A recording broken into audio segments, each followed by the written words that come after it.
Welcome to Module 5 of the PLP training course. The objective of this module is to show you, the teacher, how you can access your students' PLP data straight from PowerSchool. So let's get started. Since I do not have a homeroom and I don't have a classroom of kids assigned to me, I'm going to pretend as though I'm Erin Morrison, who's a third grade teacher in our district. And I'm going to log into PowerSchool as if I'm Erin so that I can show you how this works. So first thing you need to do is log in.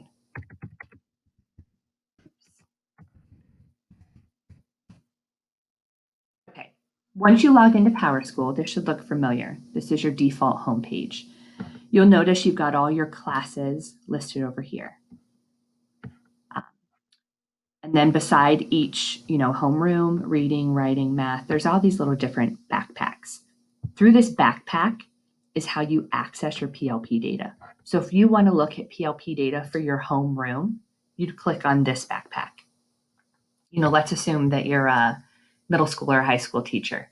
You would click on the backpack that's assigned to the period or the block in which you're teaching.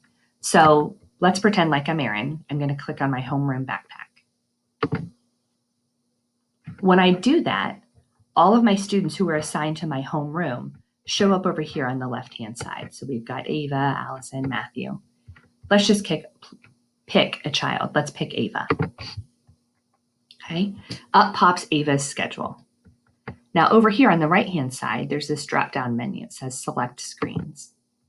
I'm going to scroll all the way to the bottom where it says Student Forms. Click on Student Forms.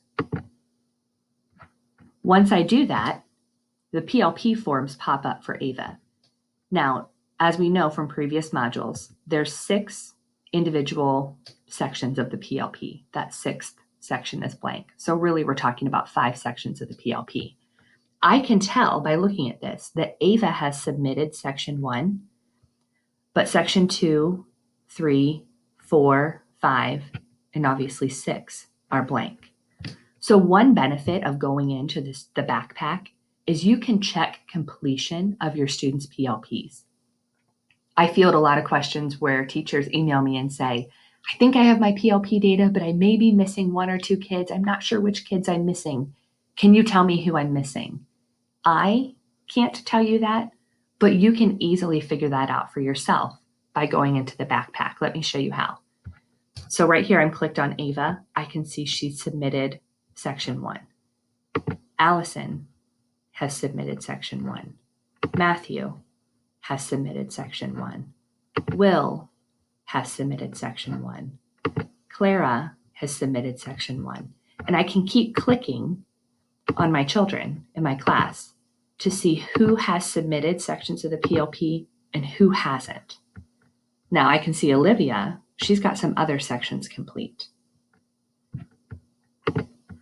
Okay, so one benefit of going into the backpack is you can check completions of student PLP just by clicking on each child. Okay, so let's go back to Ava. Let's say I want to dig into Ava's PLP and find out a little bit more about Ava. I can click on this right here and it pulls up Ava's PLP. So at a glance, I can see her PLP. And just like we've learned in other modules, I can see section 1, and then section 2 is up here across the top, section 3, section 4, section 5. I can toggle through all the sections of Ava's PLP from this screen.